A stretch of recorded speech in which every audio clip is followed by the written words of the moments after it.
ஞாபகமாக நம்ம சேனலை சப்ஸ்கிரைப் பண்ணிவிட்டு அந்த பெல் பட்டனையும் கிளிக் பண்ணிவிடுங்க. எல்லாருக்கும் வணக்கங்க. ஆக்சுவலி பார்த்திங்கன்னா நம்ம ட்ரிப்பில் வந்து ஒரு பெரிய பிரச்சனை ஒன்று நடந்துருச்சு. ஒரு ஆக்சிடெண்ட்டு கூட வந்த கோ ரைடருக்கு. அந்த வீடியோ வந்து குஜராத்தில் நான் ரைட் பண்ணிகிட்டு இருக்கும்போது பாதிலேயே வந்து அந்த வீடியோ வந்து நான் க்ளோஸ் பண்ணியிருப்பேன். அதுக்கப்புறம் எடுக்கிற வீடியோ இது தான். ஆக்சுவலாக இந்த வீடியோ வந்து ஆக்சிடெண்ட் ஆனதுலேருந்து 2வது நாள் எடுத்து போடுறேன். ஆக்சிடெண்ட் ஆனது எப்போ அப்படின்னு பார்த்திங்கன்னா 15ஆம் நாள். ராஜஸ்தான்லேருந்து நானும் நம்ம முத்துவும் வந்து பாய் சொல்லிவிட்டு கிளம்புன மாதிரி பார்த்துருப்பீங்க. அவர் அங்கேருந்து லடாக் கிளம்புனார். நான் மேலேருந்து கீழே வீட்டுக்கு கிளம்பி வந்தேன். காரணம் என்னென்னா ஒரு எமர்ஜென்சி என்ன அப்படின்னா, அம்மாவுக்கு வந்து ஆக்சுவலி 1 இயருக்கு முன்னாடி கீழே விழுந்து சர்ஜரி பண்ணியிருந்தோம். அந்த சர்ஜரி வந்து சக்ஸஸ்ஃபுல் தான். பட் உள்ளே வச்சுருந்த பிளேட்னால் கொஞ்சம் இன்ஃபெக்ஷன் ஆனதுனால அவங்களுக்கு ட்ரீட்மெண்ட் ரெகுலராக பண்ணிகிட்டு இருந்தோம். நான் வர்றதுக்கு முன்னாடி பண்ணிட்டு தான் வந்தேன். பட் நான் வந்ததுக்கப்புறம் அது வந்து இன்னும் கொஞ்சம் பிரச்சனை அதிகமாகிடுச்சு. அதனால் ஹாஸ்பிட்டல் அட்மிட் பண்ணிட்டாங்க. நான் இல்லாமல் வந்து வீட்டில் பார்த்துக்கிறது ரொம்ப கஷ்டமாக இருந்தது. ஸோ ராஜஸ்தானில் 1 வீக்கு சுற்ற வேண்டியதாக நான் வந்து ஒரே நாளில் முடிச்சுட்டு ஒரு எமர்ஜென்சிக்காக கிளம்புறதுக்காக நானும் முத்துவும் பேசிவிட்டு, சரி முத்து பார்த்து பத்திரமா போ அப்படின்ட்டு ரூட்டெல்லாம் போட்டு கொடுத்துட்டு நான் அங்கேருந்து கிளம்பி வந்த வீடியோவை நீங்கள் பார்த்துருப்பீங்க. கிளம்பி நான் வந்து பார்த்திங்கன்னா ராஜஸ்தான்லேருந்து குஜராத்துக்கு கிட்டத்தட்ட ஒரு 500 கிலோமீட்டர் ப்ளஸ் நான் கிளம்பி வந்துட்டேங்க. அவர் அதே மாதிரி வேறு ரூட்டில், நான் கீழே வர்றேன், அவர் மேலே போகிறாரு. மேலே வந்து ஹரியானா ரூட்டு போயிட்டார். அவர் ஒரு 550 சம்திங்கு மேலே அவர் போயிட்டார். திடீர்னு என்ன பிரச்சனை அப்படின்னு பார்த்தீங்கன்னா, அவர் ஹைவேல போயிட்டுருக்கும்போது சடனாக ஒரு பெரியவர் பிடிச்சிருந்துறாரு போல். அது ஆக்சிடெண்ட் ஆனதுக்கப்புறம் தான் தெரிஞ்சிருக்கு. அந்த பெரியவர் வந்து டக்குன்னு உள்ளே வந்துட்டார். உள்ளே வந்ததில் வந்து பார்த்திங்கன்னா முத்து வந்து அவரை சேவ் பண்ண போய் முத்து வந்து லெஃப்ட் எடுத்துருக்கிறாரு. பட் இருந்தாலும் அந்த பெரியவர் மேலே தட்டி ஃபாஸ்ட்டாக விழுந்ததில் முத்துக்கு வந்து கால் எலும்பு உடஞ்சிருச்சு, ரைட் ஹேண்ட் லெக்கு. அவர் விழுந்த இடம் ஹரியானா டிஸ்ட்ரிக்கு, சிர்சாங்கிற ஒரு ஸ்டேட்டு, ஹரியானா ஸ்டேட்டு சிர்சான்னு சொல்லக்கூடிய ஒரு டிஸ்ட்ரிக்கு. அதில் பட்வாலே சம்திங் ஒரு தாலுக்குங்க. அது வந்து ஒரு கிராமம்தான். அவர் விழுந்த கொஞ்ச நேரத்தில் வந்து பார்த்திங்கன்னா ஆம்புலன்ஸ் எதார்ச்சி அந்த பக்கம் வந்திருக்கு. இதெல்லாம் வந்து லேட்டஸ்ட் அப்டேட்டு. அதுக்கு முன்னாடி ப்ரீவியஸாக ஒரு லைவ் போட்டதில் ஒரு விஷயம் சொல்லியிருப்பேன். அதை விட இது கொஞ்சம் இம்ப்ரூவ்டான டீட்டெயில்டான ஒரு விஷயம், சரிங்களா? ஸோ ஆம்புலன்ஸ் வந்திருக்கு. வந்தவொன்னே என்ன பண்ணிட்டாங்கன்னா, டக்குன்னு அவரை தூக்கி வண்டியில் உட்கார வச்சிட்டாங்க. அவங்க லோக்கலில் ஏதோ பேசியிருக்கிறாங்க, அவருக்கு ஒன்றும் புரியலை. சரி இப்போதைக்கு ட்ரீட்மெண்ட் வேணும் அப்படின்னு வச்சிட்டாங்க. இவர் வந்து பேக்கு கேட்டிருக்கிறாரு. அவங்க பேக் எடுத்து தரலை. ஏன்னா இவருக்கு சொல்ல தெரியல, அவங்களுக்கும் புரியலை. ஃபோன் வந்து ஜிபிஎஸ்க்காக மொபைல் மட்டும் பைக்கில் மவுண்ட் பண்ணியிருக்கிறாரு. அந்த மொபைலை மட்டும் எடுத்து கொடுத்துட்டு அவரையும் ஆம்புலன்ஸில் ஏற்றிட்டு கிளம்பிட்டாங்க. அந்த ஸ்பாட்டில் அவருடைய 2 கோப்ரோ கேமரா, அவருடைய பர்ஸு, அந்த பர்ஸுக்குள்ளே பணம், அப்புறம் original RC book, original licence, அப்புறம் ஒரிஜினல் ஆதார் கார்டு, இந்த மாதிரி ஏகப்பட்ட ஒரிஜினல் டாக்குமெண்ட் இருந்திருக்கு. இது போக அவருடைய ஹார்ட் டிஸ்க்கு, ஹெல்மெட்டில் வந்து GoPro 10 ஒன்று யூஸ் பண்ணார். அது என்னுடைய கேமரா. ஏன்னா அவருடைய கேமரா ஒர்க் ஆகலைன்னு சொல்லி லடாக்கு யூஸ் பண்ணிவிட்டு வாப்பான்னு சொல்லி நான் தான் கொடுத்து அனுப்புனேன். ஸோ அப்புறம் பையி, சைடில் இருந்த பேக்ஸு, அப்புறம் ஸ்டவ்வு, அப்புறம் KTM பைக்கு எல்லாமே ரோட்டில் இருந்திருக்கு. அப்படி தூக்கிட்டு போயிட்டாங்க அவரை. இந்த சுச்சுவேஷனில் தான் எனக்கு கால் பண்ணுறாரு. நான் வந்து குஜராத்தில் இருக்கிறேன், நடந்ததை சொல்கிறாரு. நான் கூட இப்போ ஜோக் பண்ணாத வேணேன் அப்படின்னா, இல்லை நான் ஆம்புலன்ஸில் தான் இருக்கேன்னு சொல்லி லைவ் வீடியோ வந்ததுக்கப்புறம் தான் நானே நம்பினேன். அதுக்கப்புறம் என்னால் அது நடக்கும்போது பார்த்திங்கன்னா 15ஆவது நாள் நடக்குது. இது நாங்கள் வீட்டிலேருந்து கிளம்பி 15ஆவது நாள். உங்களுக்கு வீடியோ வந்து பார்த்திங்கன்னா அந்த டைமில் வந்து ஒரு 3 நாள் 4 நாளுக்கான வீடியோ தான் சம்திங் நாங்கள் ரிலீஸ் பண்ணியிருந்தோம். ஏன்னா உங்களுக்கு தெரியும், ட்ராவலில் இருக்கும்போது டெய்லி லைவாக போட முடியாது. ஒரு நாளைக்கு வந்து நம்ம எடுக்கிற வீடியோ வந்து 2-3 எபிசோடாக வரும். ஏன்னா டைம் டியூரேஷன் அதிகமாக இருக்கும். 1 ஹவர் வீடியோவாக ஒரே டைமில் போடவும் முடியாது. அப்படி போடுறதுக்கு நம்மகிட்ட டேட்டாவும் இருக்காது, அதை எடிட் பண்ணுறதுக்கான டைமும் இருக்காது. ஸோ அதனால் கொஞ்சம் லேட்டாக தான் வீடியோஸ் வரும். மோட்டோ விளாகிங்கில் யூஸ்வலாக எல்லோரும் அப்படி தான் பண்ண முடியும், அப்படி தான் மோஸ்ட்லி பண்ணிகிட்ருக்குறாங்க. ஸோ அதுக்கப்புறம் எனக்கு ஹரியானாவில் யார் இருக்கிறாங்க என்ன இருக்கிறாங்க அப்படின்னு யோசிக்கிறதுக்கு என்னால் முடியலை. ஏன்னா ஒரு ப்ரெஷரில் இருக்கிறேன். ஒரு 15 நாள் நம்ம கூட 14 நாள் நம்ம கூட இருந்தவருக்கு இப்படி ஆயிடுச்சு. நடு ரோட்டில் கடந்திருக்கிறாரு. அவர் என்ன பேசுகிறாருன்னு அவங்களுக்கு புரியலை, அவங்க என்ன பேசுகிறாங்கன்னு இவருக்கு புரியல. இந்த சுச்சுவேஷனில் நான் வந்து ஒரு ஓரத்தில் மழையில் நனைஞ்சிட்டு என்னால் யாருக்கெல்லாம் கால் பண்ண முடியுமோ டக்குன்னு கால் பண்ணி, அப்போ தான் யூடியூப்பு இன்ஸ்டாகிராம்லாம் போஸ்ட் போட்டிருந்தேன், யாராவது ஹரியானாவில் இருக்கிறீங்களா அப்படின்ட்டு. அந்த டைமில் 2 பேர் வந்து ஹெல்ப் பண்ணாங்க. பட் எல்லாமே வந்து ஒருத்தர் டெல்லி, இன்னொருத்தர் வந்து ஹரியானாவோட இன்னொரு சைடு 300 கிலோமீட்டர் 400 கிலோமீட்டர் டிஃப்ரெண்ட்டு. அப்புறம் தான் உட்காந்து தண்ணி குடித்து பொறுமையாக இந்த நேரத்தில் டென்ஷன் ஆகக்கூடாது ஜெய்மினி, யோசிக்கணும் அப்படின்ட்டு பொறுமையாக உட்காந்து யோசித்து யார் ஹரியானாவில் இருக்காங்க அப்படின்னு யோசித்து பார்க்கும்போது தான் நம்ம லடாக்கில் எக்ஸலில் போகும்போது நம்ம ஒரு தார், அப்புறம் வந்து புல்லட்டில் நம்ம தமிழ் பசங்களாம் பேசியிருப்போம் இல்லைங்களா, மீட் பண்ணியிருப்போம்ல, அவங்க வந்து ஹரியானாவில் இருக்கிறதா அந்த டைமில் சொல்லியிருந்தாங்க. ஹரியானாவில் இருக்கிறோம், ஹோட்டல் வச்சுருக்கிறோம் அப்படின்ட்டு. ஒரு நல்ல விஷயம் என்ன அப்படின்னா, இவர் அடிபட்டு இருந்த இடத்துக்கும் இவங்க ஹோட்டலுக்கும் ஒரு 60 கிலோமீட்டர் தான். இவர் அடிப்பட்ட இடத்துலேருந்து தாலுக்கா ஹாஸ்பிட்டல் கூட்டு போகிறாங்க. அங்கே இங்கே ஃபெசிலிட்டி இல்லைங்கிறத சொல்லிடுறாங்க. ட்ரெயினில் இருக்கோம் பாருங்கள். ஸோ அதனால தான் வந்து லைட்டு மாறி மாறி வருது, குகைக்குள்ளே போயிட்டுருக்கு. ஸோ ஃபெசிலிட்டி இல்லைன்னு சொல்லிடுறாங்க. அங்கேருந்து சிர்சான்னு சொல்லக்கூடிய டிஸ்ட்ரிக்ட் ஹாஸ்பிட்டல் போகிறாங்க. அங்கே வந்து பார்த்திங்கன்னா ஃபெசிலிட்டி அங்கேயுமே வந்து இல்லை. நாளைக்கு காலைல தான் ஸ்கேன் பண்ண முடியும் அப்படின்னு சொல்லி இவர் வந்து ஒரு 2-3 மணி நேரம் அப்படியே படுக்க வச்சிடுறாங்க. இவர் வந்து ஏதோ கேட்டு பார்க்குறாரு, அவங்க யாரும் பதில் சொல்லலை. கவர்மெண்ட் ஹாஸ்பிட்டல் உங்களுக்கே தெரியும், நான் பெருசாக ஒன்றும் அதை எக்ஸ்பிளைன் பண்ண வேணாம். அந்த சுச்சுவேஷனில் தான் அவர் வந்து இருந்திருக்கிறாரு. சரிங்களா? ஸோ நான் பசங்களுக்கு கால் பண்ணவொன்னே இந்த இடத்துல 2 பேருக்கு நான் கண்டிப்பாக தேங்க்ஸ் சொல்லணும். ஒன்று திவாகர், அப்புறம் ரஞ்சித்தோட அப்பா. இவங்க 3 பேர் அந்த ஸ்பாட்டில் இல்லை அப்படின்னா முத்துவோட நிலைமை எப்படி இருந்திருக்கும் அப்படின்னு எனக்கே தெரியல. ஏன்னா எனக்கும் அவருக்கும் 1000 கிலோமீட்டர். நான் அந்த நர்ஸ்கிட்ட சொல்கிறேன், நர்ஸ் இந்த மாதிரி அவங்களுக்கும் வந்து அரைகுறையாக தான் இங்கிலீஷ் பேசுகிறாங்க, ஹிந்தி தான் நல்லா பேசுகிறாங்க. எனக்கும் தெரிஞ்சு ஹிந்தியில் வந்து சொல்கிறேன், நாங்கள் 2 பேருமே ரைடருங்க, இவ்வளோ தூரத்துலேருந்து வந்தப்போ எதிர்பாராமல் நடந்துருச்சு, எங்களுக்கு யாருமே ஹரியானாவில் இல்லை. அதாவது இவங்க 2 பேரும் நான் பேசுகிறதுக்கு முன்னாடி நடந்த விஷயம். அவர் எப்படியாவது ஒரு நல்ல ஹாஸ்பிட்டலில் சேர்த்து ட்ரீட்மெண்ட் ஸ்டார்ட் பண்ணுங்க, நான் உடனே வரேன் அப்படிங்கிறேன். அதுக்கு அந்த நர்ஸ் சொல்கிறாங்க, नहीं ऐसा नहीं, तुम्हारा दोस्त को बड़ा एक्सीडेंट हो गया, बड़ा फ्रैक्चर हो गया, ही कैनॉट वॉक, सब हो गया, இமீடியட்லி சர்ஜரி चाहिए அப்படிங்கிறாங்க. உடனே சர்ஜரி பண்ணி ஆகணும், நீ எவ்வளோ நேரத்தில் வருவோம் அப்படின்னாங்க. மேப் அடித்து பார்த்தேன். மேப்பில் அடித்து பார்க்கும்போது 1010-16 சம்திங் கிலோமீட்டர். மழை வேறு பெய்யுது. நான் அப்படியே நிற்கிறேன். சரி, இன்னமேல் நம்ம கிளம்பி போய் வேலை நடக்காது. அப்படின்னா இருந்த இடத்துலேருந்து நம்ம என்ன பண்ண முடியும்? நான் அவங்ககிட்ட சொன்னேன், இந்த மாதிரி நான் கிளம்பி வந்துடுறேங்க அப்படின்ட்டு. எவ்வளோ நாள் ஆகுனாங்க? 1 நாள்லேருந்து 2 நாள் ஆகும் அப்படின்னு. நைட்டு பகல் 1.5 நாளில் வந்துடுறேன் அப்படின்னேன். எனக்கு சுச்சுவேஷன் புரிய மாட்டேங்குது, இது உடனே பண்ணணும் அப்படின்னாங்க. அப்புறம் தான் வந்து நான் இந்த மற்ற ஆக்டிவிட்டீஸ்லாம் கால் பண்ணி பசங்களெல்லாம் அரேஞ்ச் பண்ணது எல்லாமே, நான் இப்போ சொன்னது எல்லாமே. ஸோ ஃபைனலாக வந்து பசங்களும் வந்து ஹாஸ்பிட்டல் போயிட்டாங்க. இவர் ஒரு பெட்டில் தனியாக படுக்க வச்சுருந்துருக்காங்க. ஸ்கேன் பண்ணுங்கள், என்ன ஆச்சுன்னு செக் பண்ணுங்கள் அப்படின்ட்டு.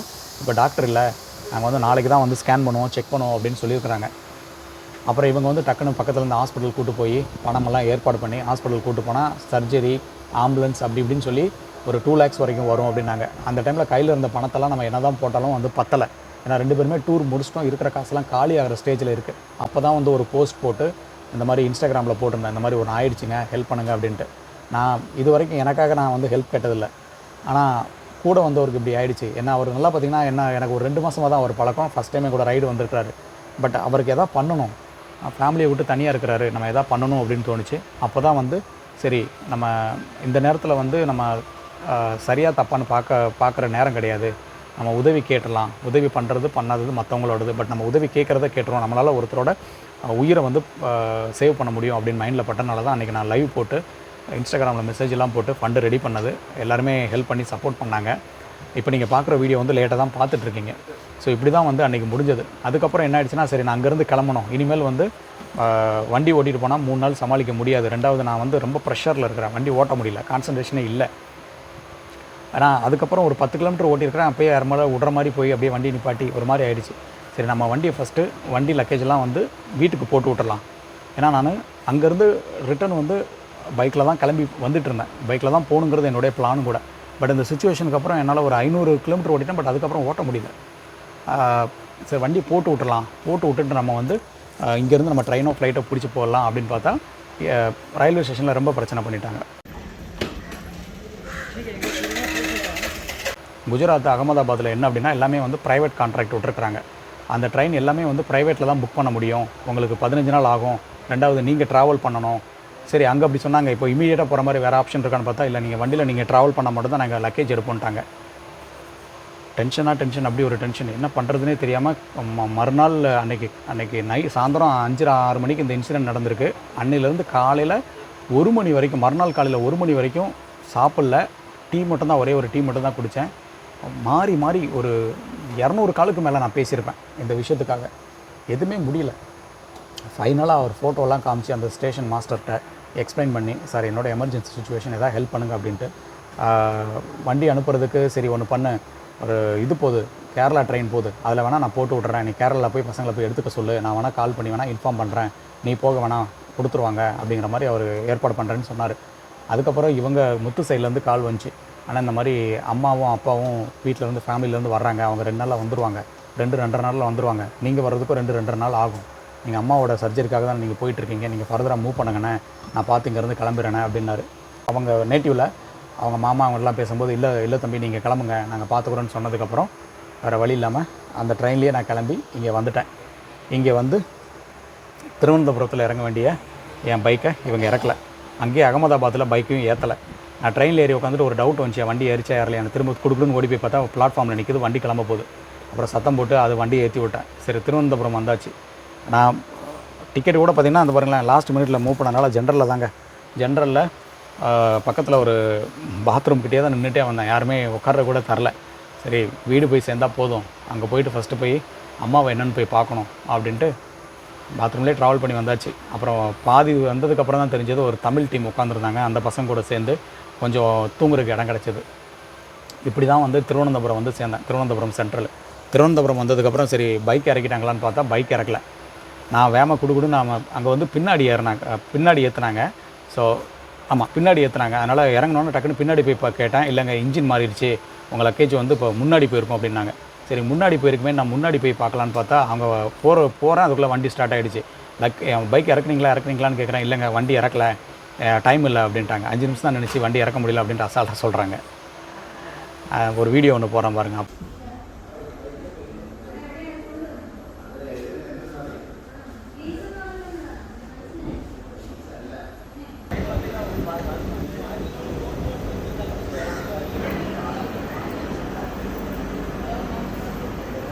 அப்புறம் ஸ்டேஷன் மாஸ்டர்கிட்ட போய் எக்ஸ்பிளைன் பண்ணி, சார் இந்த மாதிரி ஒரு எமர்ஜென்சிக்காக வந்தேன், ஏன் இறக்கல அப்படின்னா, ஒன்றும் பிரச்சனை இல்லை, வண்டி வந்து நாகர்கோவில் இறங்கிட்டு அங்கேருந்து நைட்டு வந்துடும், நைட்டு நீங்கள் வந்து எடுத்துக்கோங்க அப்படின்ட்டு அவ்வளோ அசால்ட்டாக சொல்கிறாரு.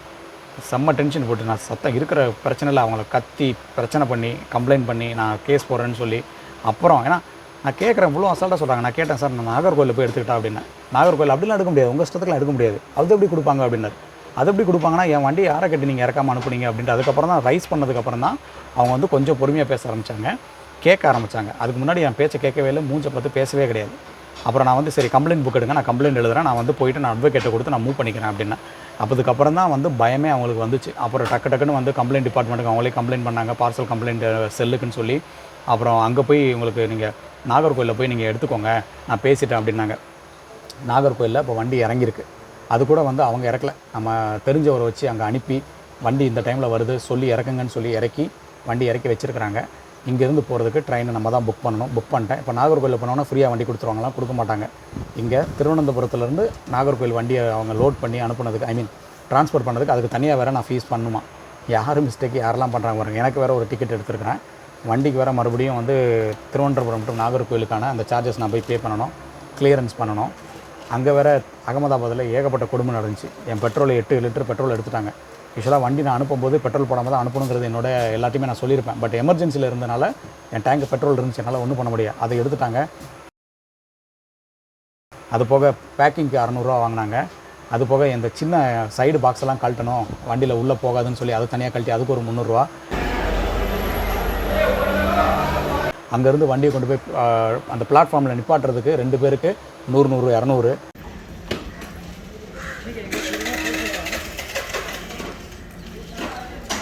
இப்போ இறக்குற இடத்துல எவ்வளோ கேட்குறாங்கன்னு தெரில. இந்த ட்ரிப்பு ஏன்னா எதிர்பார்க்கவே இல்லைங்க. பட் ஃபைனலாக என்ன வந்து கொஞ்சம் நேரத்தில் நாகர்கோயில் போயிடும். நான் இறங்கி வண்டி எடுத்துகிட்டு அங்கேருந்து 200 கிலோமீட்டர் 196 எங்கள் ஊருக்கு நான் போயிட்டு நேராக அம்மாவை பார்க்க போகிறேன். இங்கே வேலம்மாளில் அவங்க அட்மிட் ஆகி இன்றைக்கோட 10 நாள் ஆகுது, 9 நாள் ஆகுது. கரெக்ட் 9 நாள் ஆகுது. அவங்க கூட இருந்து நான் செய்யணும். சரிங்க, இந்த விளாகை நான் முடிச்சுக்கிறேன். யூடியூப்பில் ஒரு விஷயத்த மட்டும் நல்லா தெரிஞ்சுக்கோங்க, யாரும் ஏமாற்ற மாட்டாங்க, பொய் சொல்ல மாட்டாங்க. நான் கண்டிப்பாக பண்ண மாட்டேன் அந்த விஷயத்த. ஏன்னா ஒரு ஹெல்ப் கேட்டு நான் வந்து இந்த மாதிரி முத்து இப்படி ஆகிட்டாரு அப்படின்னு சொல்லி ஹெல்ப் கேட்டப்போ நிறைய பேர் வந்து அனுபவங்கள் கொடுத்த மாதிரி, சில பேர் வந்து ஏமாத்துறான், இவன் காசுக்காக சொல்கிறாங்கிற மாதிரிலாம் பண்ணிட்டாங்க. எனக்கு ரொம்ப கஷ்டமாக போச்சு. நானே ஒரு எமோஷனலாகி ஒரு மாதிரி கண்ணெலாம் கலங்கிருச்சு எனக்கு அந்த வீடியோவில். ஸோ அந்த மாதிரி பண்ண வேண்டிய அவசியம் இல்லைங்க. நான் இது வரைக்கும் எனக்காக யாராவது ஹெல்ப் பண்ணுங்கன்னு சொல்லி நான் கேட்டது கிடையாது. ஃபஸ்ட் டைம் நான் லடாக் போகும்போது ஒரு பையன் சைக்கிளில் போயிட்டு இருந்தான். ஹெல்ப் பண்ணணும்னு நினச்சிருந்தா ஹெல்ப் பண்ணுங்கள், மனசு இருந்தால் ஹெல்ப் பண்ணுங்கள் அப்படின்னு சொல்லி நான் கேட்டு அவருக்கு ஹெல்ப் பண்ணாங்க. உளுந்து கிடக்கிறாரு, ரொம்ப கஷ்டப்படுற பையன் அந்த பையன். அவனை வந்து ஆக்சுவலாக டிரைவராக தான் வேலை பார்க்குறாரு இவர். சின்ன சம்பளம் தான், ஆனால் லாங் ட்ரைவ் பண்ணுங்கிறது ஒரு ஆசை. நான் வேணாம்ப்பா, இதெல்லாம் வந்து பணம் ரொம்ப செலவாகும், ப்ளஸ் ஏதாவது ஒன்றுனா ரொம்ப கஷ்டம்ப்பா அப்படின்னேன். இல்லைண்ணா எனக்கு ரொம்ப நாள் ஆசைனே அப்படின்னு சொன்னனால தான் நான் கூப்பிட்டே போனேன். இன்னொன்று லடாக் அவர் அலோவ் பண்ணும்போதும் பார்த்திங்கன்னா எனக்கு ஒரு பயம் இருந்துச்சு. ஆனால் இருந்தாலும் 3000 கிலோமீட்டர் நமக்கு இங்கே தமிழ்நாட்டிலேருந்து ராஜஸ்தான் வரைக்கும் என் கூட தான் ஓட்டிகிட்டு வந்தார். ரொம்ப பத்திரமாக பார்த்துக்கிட்டேன். அவர் ஓட்டும்போது ஒரு இடத்துல கூட தம்பி நீங்கள் கொஞ்சம் இப்படி ஸ்லோவாக ஓட்டுங்க அப்படின்னு நான் சொல்லவே இல்லை. ஏன்னா அந்தளவுக்கு நல்லா கரெக்டாக தான் ஓட்டினார்.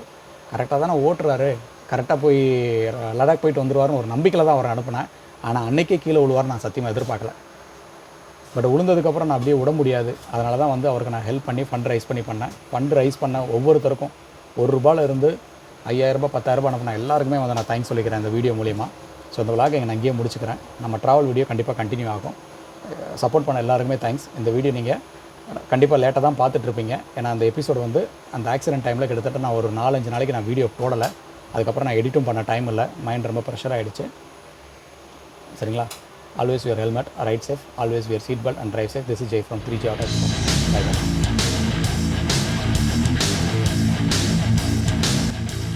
ஞாபகமாக நம்ம சேனலை சப்ஸ்கிரைப் பண்ணிவிட்டு அந்த பெல் பட்டனையும் கிளிக் பண்ணிவிடுங்க.